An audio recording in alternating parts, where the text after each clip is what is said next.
आप सभी को जय मसीह की। प्रभु यीशु मसीह के नाम से मैं आप सभी का स्वागत करता हूं आज के वचन के लिए। परमेश्वर के प्रिय लोगों, एक और नया दिन हमें इसलिए मिला है ताकि हम परमेश्वर के वचन से प्राप्त करते हुए परमेश्वर के वचन अनुसार खुद को बनाएं। परमेश्वर का वचन हमें इसलिए दिया गया है ताकि हर दिन हम में बदलाव किया जाए। संपूर्ण रूप से बदलाहट एक दिन में संभव नहीं है। आपको थोड़ा थोड़ा हर दिन बदलना पड़ेगा।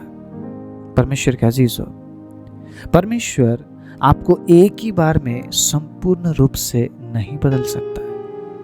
आमीन। इस बात को समझ रहे हैं आप? और वो एक ही बार में आपको संपूर्ण रूप से बदलेगा भी नहीं।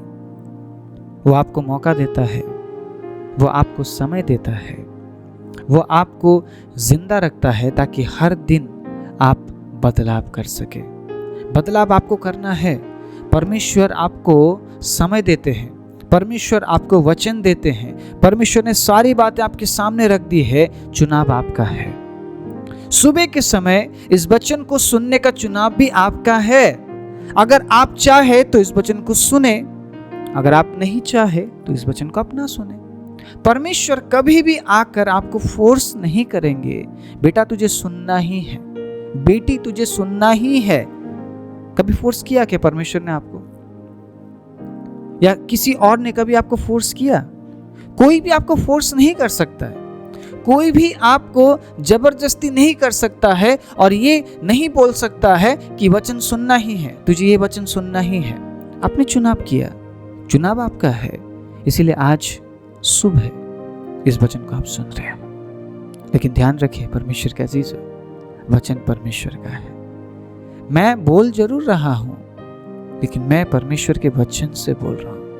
मैं आपके बीच में वचन को रख रहा हूं ताकि आप परमेश्वर के नजदीक आ सके। इंसान आज है और कल नहीं, लेकिन हम जिसके बारे में सुन रहे हैं, सुनिएगा ध्यान से, हम जिसके बारे में सुन रहे हैं वो कल, आज और युगान युग एक समान है।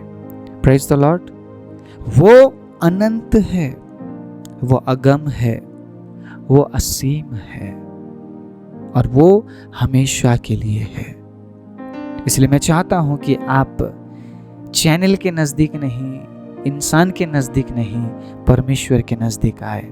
शायद ये चैनल एक माध्यम बना है, आप लोगों को प्रभु के नजदीक लाने का सिर्फ एक माध्यम है। आपको परमेश्वर के नजदीक आना है। Praise the Lord, hallelujah. आज मैं आप सभी को उत्साहित करना चाहता हूं भजन संहिता 62 अध्याय से। बहुत ही सुंदर और बहुत ही कार्यरत वचन यहाँ पे लिखा हुआ है, जो कि मैं आप सभी के लिए पढ़ना चाहता हूँ।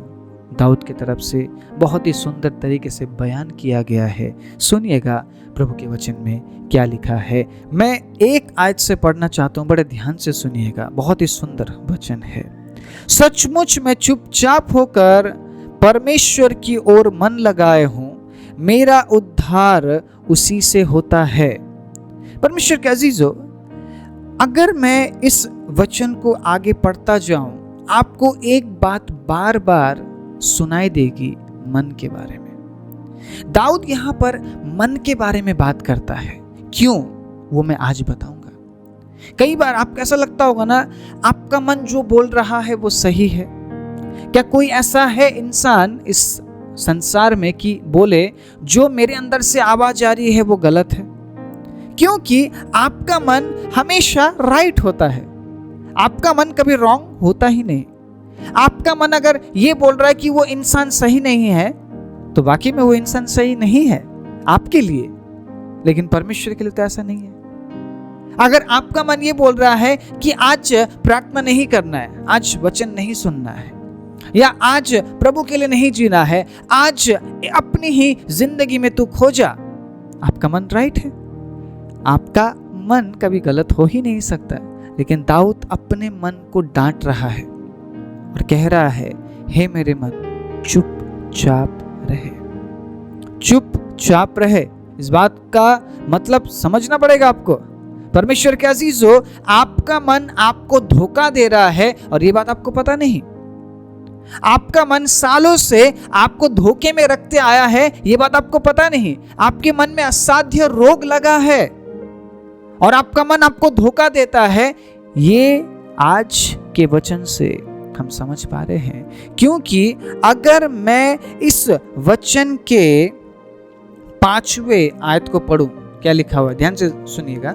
हे मेरे मन, ठीक है, पड़ोसी का मन नहीं, किसी और का मन नहीं। दाऊद क्या कह रहा है अपने मन के बारे में? अपने मन को कह रहा है, हे मेरे मन, परमेश्वर के सामने चुपचाप रह, क्योंकि मेरी आशा उसी से है। इसका मतलब दाऊद का मन दाऊद को कुछ और ही बोल रहा था। शायद दाऊद का मन ये बोल रहा था, कोई परमेश्वर नहीं है, परमेश्वर तेरी मदद नहीं करना चाहता है, परमेश्वर तेरी ओर नहीं है। तो दाऊद अपने मन को कहता है, हे मेरे मन, चुपचाप रहे, क्योंकि मेरी आशा उसी से है। आपने इस बात को महसूस किया होगा परमेश्वर का अजीजों, आपके जीवन में कई बार हम खुद से बात करते हैं हम, और हम संतुष्ट हो जाते हैं खुद से ही बात करके।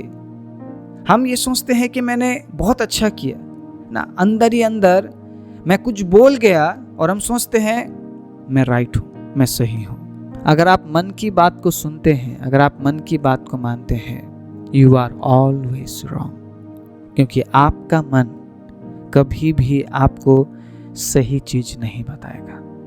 मन की मत सुनिए, वचन की सुनिए। हालेलुया। मन को मत सुनिए, वचन को सुनिए। अगर आप वचन को सुनेंगे तो आप जीवन में प्रवेश करेंगे, लेकिन अगर आप आपके मन की सुनेंगे तो आप मृत्यु में प्रवेश करेंगे। एक और नए दिन में चुनौती है आपके सामने, चुनाव का। आप मन चुनेंगे या वचन, ये आपके ऊपर है। आपका मन कई बार आपको ऐसी बातें बोल रहा होता है जो कि बिल्कुल परमेश्वर के अगेंस्ट है, सही नहीं है वो। उसी समय आपको अपने मन को डांटना पड़ेगा, शांत हो जा, चुप रहे, मेरी आशा सिर्फ परमेश्वर से, बोलना पड़ेगा। You have to speak. आमीन। आपको बोलना पड़ेगा परमेश्वर का अजीजों, अपने मन को बोलना पड़ेगा। मन आपको धोखा ना दे, मन के अनुसार मत चलिए, आप प्रभु में आगे नहीं बढ़ पाएंगे। ठीक है। अब यहां पर 8वें आयत में कुछ और लिखा हुआ है, सुनिएगा। हे लोगों, हर समय उस पर, मतलब परमेश्वर पर भरोसा रखो, उससे अपने अपने मन की बातें खोलकर कहो, परमेश्वर हमारा शरण स्थान है। Praise the Lord. अब यहां पे वो क्या बोल रहा है? मन की बात परमेश्वर से बोलो, मन की बात परमेश्वर के सामने लेकर जाओ। मन को आप पर हावी होने नहीं देना है। वो ये बोल रहा है कि मन को खुद पर हावी होने मत दो। तुम्हारे मन में जो बातें हैं प्रभु के सामने लेकर जाओ, तो मन तुमसे बात ही नहीं करेगा। तुम्हारा मन के साथ कोई ऐसा वार्तालाप होगा ही नहीं, क्योंकि तुम्हारे मन में कोई बात होगी नहीं।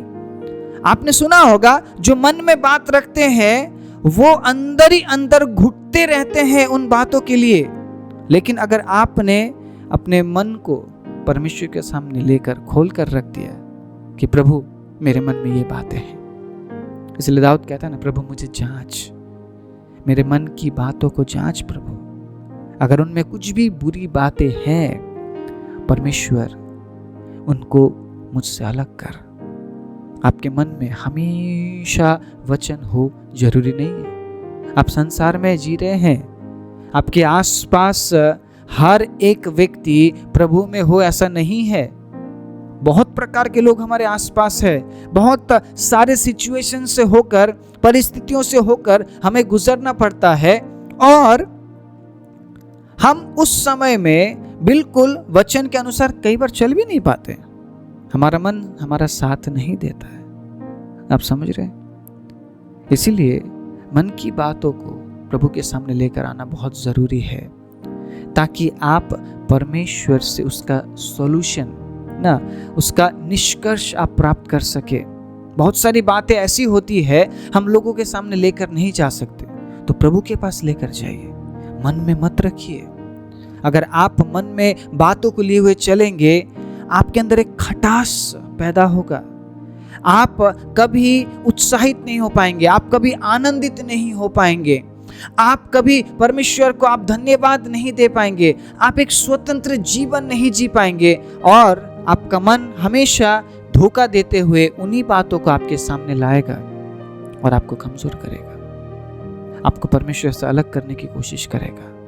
इसलिए परमेश्वर के अजीजों, एक नए सुबह में मैं आप सभी को उत्साहित करता हूं ये कहते हुए, मन की नहीं परमेश्वर की सुनिए। आपका मन हमेशा आपको धोखा देगा, लेकिन परमेश्वर आपको कभी भी धोखा नहीं देगा। परमेश्वर धोखा देने वाला परमेश्वर नहीं है, परमेश्वर विश्वास योग्य परमेश्वर है। इसीलिए परमेश्वर की सुनिए, परमेश्वर से सुनिए, परमेश्वर से प्राप्त कीजिए और अपने मन की बात प्रभु के सामने लेकर जाइए, ताकि आपका मन आपसे बात ना करे। और अपने मन को सिखाइए चुप रहने के लिए। हे मेरे मन, यहोवा को धन्य कह है और उसके पवित्र नाम को धन्य कह है। हे मेरे मन, यहोवा को धन्य कह है और उसके किसी भी उपकार को ना भूलना। ये किसका वचन है, याद है आपको? कहीं तो पढ़ा था आपने, है ना? कहीं तो पढ़ा था बाइबल में। कहाँ पे है? भजन संहिता 103। मेरा पसंदीदा भजन है ये, और मैं हमेशा इस वचन को पढ़ के मैं अपने मन को सिखाता हूँ। मैं आज भी सिखाता हूँ और मुझे आज भी सिखाना पड़ता है, क्योंकि मेरा मन कई बार मेरा साथ नहीं देता है परमेश्वर को धन्यवाद देने के लिए। जिस प्रकार दाऊद ने अपने मन को सिखाया, उसी प्रकार हमें भी अपने मन को सिखाना है, अपने मन को तैयार करना है, ताकि हम हमेशा परमेश्वर के वचन के अनुसार जीवन बिता सके, परमेश्वर के वचन को लिए हुए हम चल सके और उन तमाम कार्यों को हम पूरा कर सके जिन कार्यों को पूरा करने के लिए परमेश्वर ने हमें बुलाया और चुना है। एक बार फिर से आज के वचन के जरिए मैं आप सभी को आशीषित करता हूँ। परमेश्वर के प्रिय लोगों, इस वचन को थाम लीजिए, ग्रहण कर लीजिए, ताकि आप आपके मन की नहीं बल्कि परमेश्वर की सुनते हुए प्रभु में आगे बढ़ सके। आइए अपनी आंखों को बंद करें। राजाओं के राजा, प्रभुओं के प्रभु, सर्वशक्तिमान जीवित दयालु पवित्र परमेश्वर, एक बार फिर से प्रभु मैं आपके बच्चों के जीवन में घोषणा करता हूं प्रभु आपके वचन की। आज के बाद कभी भी प्रभु आपके बच्चे मन की बात सुनते हुए आपसे दूर ना हो जाए, बल्कि अपने मन को शांत करते हुए प्रभु आपकी उपस्थिति में आए और प्रभु आपसे प्राप्त कर सके, प्रभु वचन से प्राप्त कर सके, क्योंकि प्रभु आप उन्हीं को पसंद करते हैं जो आपकी सुनते हैं, ना कि उनके मन की। प्रभु हम उन तमाम लोगों पर आपके अनुग्रह, आपके छुटकारा, प्रभु आपके दया, आपकी आशीष और आपकी भलाई की मैं घोषणा करता हूँ। प्रभु बढ़ोतरी की मैं घोषणा करता हूँ, सुरक्षा की मैं घोषणा करता हूँ। इस प्रार्थना को प्रभु यीशु मसीह के नाम से मांगते हैं, आमीन।